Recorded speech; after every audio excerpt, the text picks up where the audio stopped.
Takk skal du ha, det var litt av en introduksjon. Alle skal gjøre litt. Det viktig. Jeg liker veldig godt titelen på denne konferansen. Alle skal gjøre litt. Det hadde holdt. Det hadde holdt hvis alle hadde gjort litt. Rusfeltets hovedorganisasjon jo en landsomfattende organisasjon, men jeg ofte i Bergen, og ofte nok til å kunne ha sagt mange ganger, look to Bergen. Det sånn at på en del områder så bergenserne flotte, Morten, det vil jeg si. De gjør ekstremt mye. Ordføreren sa noe om det som bare har skjedd det siste. Hannas hus, for eksempel, kvinnetiltak, altså de små skrittene, hus i Bergen, gatehospital ute på Garnes, alt det som AFR gjør på sitt område. Så jeg tror at det virkelig verdt noe. Og jeg har vært med siden i RO mer eller mindre siden 1999, sånn at jeg tenker at jeg har noe å sammenligne med. Og jeg har da kommet etter Morten og etter Marianne og skal snakke om hva kan vi forvente av regjeringen. Det har gått, jeg hadde 12 timers togtur i går. Så i tillegg til å bruke penger på rusfeltet så skal vi forsterke Bergensbanen. Det tror jeg liksom lurt. Når strømmen går og det går liksom 3,5 timer før du kommer videre, så kan du lure. Hva vi kan få, altså en øyeoperert, så når brillene går av og på, så det ikke bare en ting. Men når jeg skal si litt om hva vi kan forvente av regjeringen, så følte jeg først litt sånn, da kan man jo være Lilly Bendriss. Hva det vi kan se fremover? Og det det jo få som i stand til. Men det vi åpenbart kan se jo at vi har ikke fått noen ny regjering. Vi har den samme regjeringen. Vi har den samme helseministeren. Vi har den samme justisministeren, og så har vi fått en kommunebjørnar, som jeg skjønte var liksom et av Perny-sakene som kommunalminister. For det jo de, på nasjonalt nivå, så det de tre som ekstremt viktige for det som foregår. Og det klart, kommunebjørnar blir ekstremt viktig for hva Bergen kommune i stand til. Og helseministeren har jo betydning for hva man gjør innenfor TSB. Og Arbeiderpartiet skal nå drive ruspolitikken videre alene, eller de må søke støtte på Stortinget. Politikk blir litt kjedelig etter det Morten kommer, så hvis dere må bare liksom leve med det også.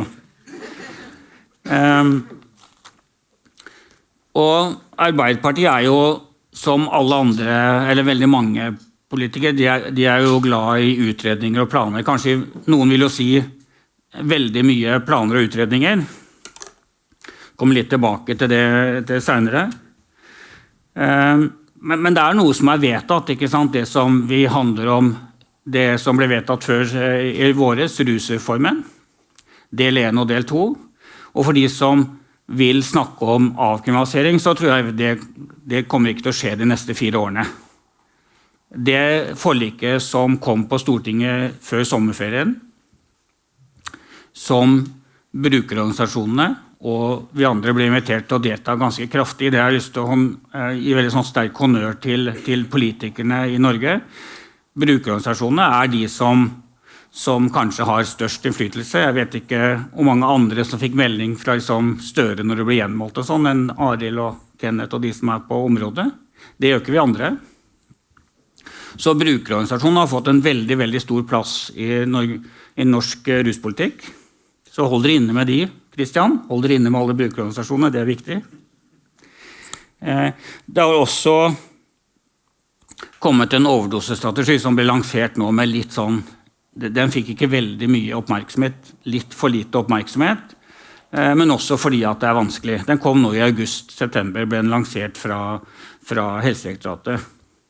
Og disse tingene viktige, og grunnen til at vi bruker liksom mye tid på det jo at all den politikken som skal bygges videre, bygges på de planene som vedtatt. Og det må vi huske på. Det når strukturene legges, når planene legges, det da det viktige arbeidet kommer. Og så det sånn, når vi snakker om ruspolitikk, så skjer jo ikke det helt i et vakuum. Jeg vet ikke, alle vet nå at altså mangel på helsepersonell et av de store tingene både i kommunen og innenfor spesialisthelsetjenesten. Det har blitt sagt sånn nok gang på gang at vi går tom for folk før vi går tom for penger.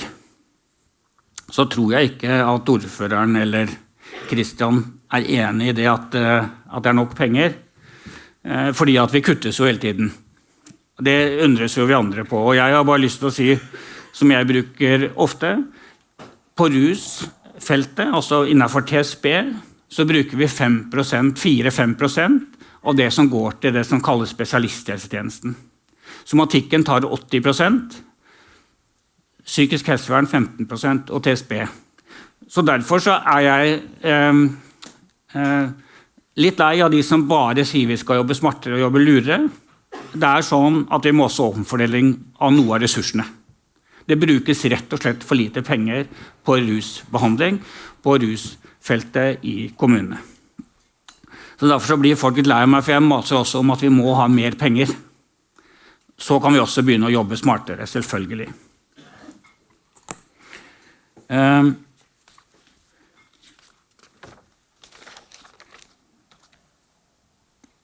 Og når jeg sier at jeg ikke tror vi får noe avkriminalisering, så handler det om hvordan det rusforliket, som det heter da, kom i stand. Det kom i stand med store partier på begge sidene av streken. Og så det sånn at nå har det jo vært valg siden den gangen, og det viser jo for så vidt at ruspolitikk ikke noe folk går og stemmer etterpå, fordi at noen av partiene som var negative, de har fått stor framgang. Noen som var positive har gått tilbake, så liksom alle sider har vært, eller det har gått opp og ned på begge sider. Og jeg har også lyst til å bare si til dere, jeg mener jo at vi har politikere som oppriktig engasjert på rusfeltet, som virkelig har lyst til å gjøre en endring, men de møtes selvfølgelig av alle andre krav, og der klarer ikke vi, sammen med dere, å være sterke nok.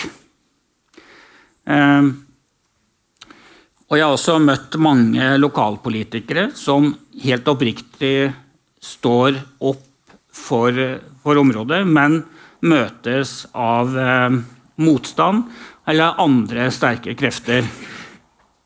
Derfor jeg veldig glad for at Bergens næringsråd og Agenda, altså at dere får til det samspillet med andre deler av samfunnslivet. Det helt avgjørende for at man skal komme videre.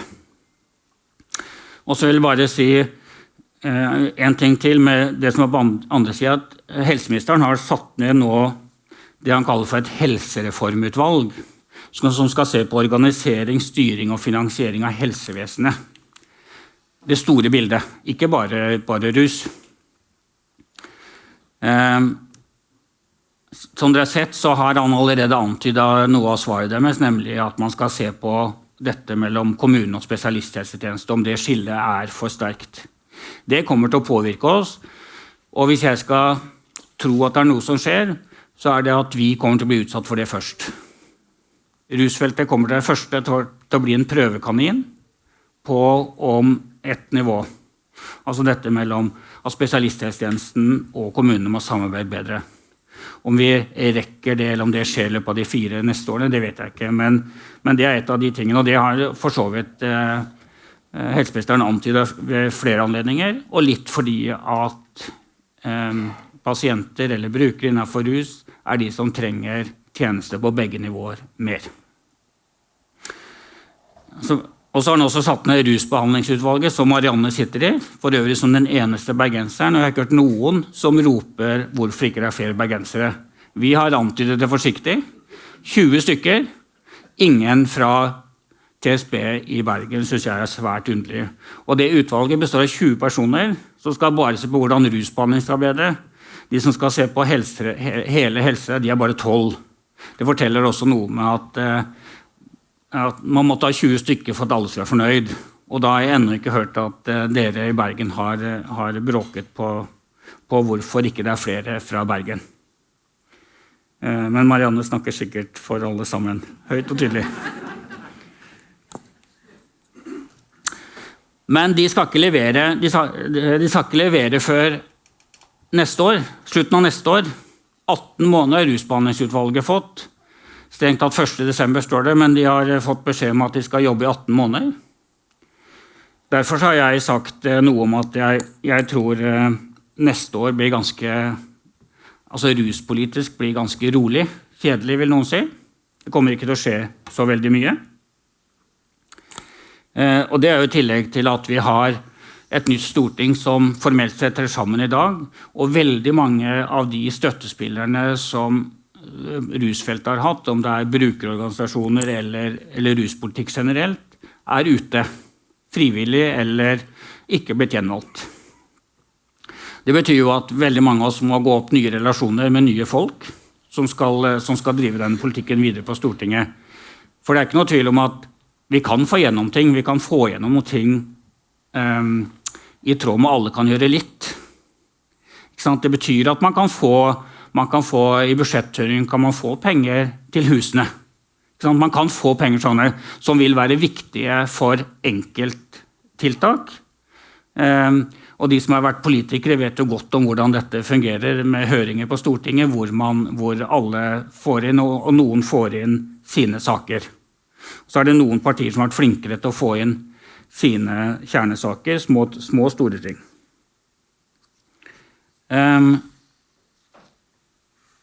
Nå hoppet jeg raskt over det der med avkriminalisering, men jeg tror kanskje at det vi kan se diskusjon i løpet av de neste 4 årene, det diskusjon om regulering av cannabis. Tyskland har jo gjort dette, og når store europeiske land kommer, så kommer det også komme en diskusjon. Det blir ikke noe vedtak på 4 år, bare så det sagt. Det tar jo 17 år, sa Bent Høie. Han sa hver gang det kommer nytt, så tar det 17 år før det blir gjennomført. Men jeg tror vi får en diskusjon om det som kommer. Og så har jeg lyst på de siste 3 minuttene å si for hva det vi kan virkelig forvente og kreve. Ordføreren var inne på det, Marianne og Morten var inne på det. Det klart at dette som Riksrevisjonen, som Norsk institutt for menneskerettigheter har sett, gjør jo at jeg forventer at 15. oktober når det kommer, så vil dette med ROP-pasienter det må altså synliggjøres i Statsrådet. Det må rett og slett penger til hvordan vi skal møte mennesker som har alvorlige rus- og psykiske lidelser. Som når flestparten kanskje vet, så kommer Riksrevisjonen med den sterkeste kritikken av hvordan vi gjør det arbeidet. At de rett og slett ikke får helsehjelp, de får ikke behandling, de får ikke bolig eller aktivitet. Og så det sånn, så tok jeg med meg det som jeg egentlig hadde tenkt å bruke mesteparten tid på, som jeg kommer til å bruke minst tid på. Det sånn, Stortinget i mars vedtok rusreform 1, helsedelen. Hva skal vi gjøre på ruspolitikk eller på helseområdet? Der regjeringen lagt opp minst 74 tiltak om hva de skal gjøre på ulike områder, og det den man skal gjennomføre nå de neste 4 årene. Og så lenge Vestre fortsetter som helseminister, så vil han alltid se til dette. Så hvis man skal være lure nå, så det å finne ut hvilke av de 74 tiltakene dere synes jækla lurt, og sette alle kreftene inn på å gjøre det, for her det mange gode tiltak. Mange gode tiltak overfor pårørende, som ble nevnt innledningsvis. Det mange gode tiltak på behandlingssiden, men det betyr jo at man også må gjøre noe alvorlig for å få tak i det som overdosetallene som Morten var inne på. Sånn kan vi ikke fortsette med det. Vi kan ikke tåle det som alle har sagt, og som Bent Høie var den første som snakket om. Vi kan ikke akseptere at folk lever 15-20 år kortere enn gjennomsnittsbefolkningen. Og vi må passe på, som et av våre mantraer selvfølgelig, også at det et tilstrekkelig behandlingsapparat som kan stå der. Nå har vi bygd ned psykisk helsevern gjennom 25 år. Nå må man oppgjøre med døgnplasser. Og for noen av pasientene så det sånn at døgnplasser nødvendig over noe tid.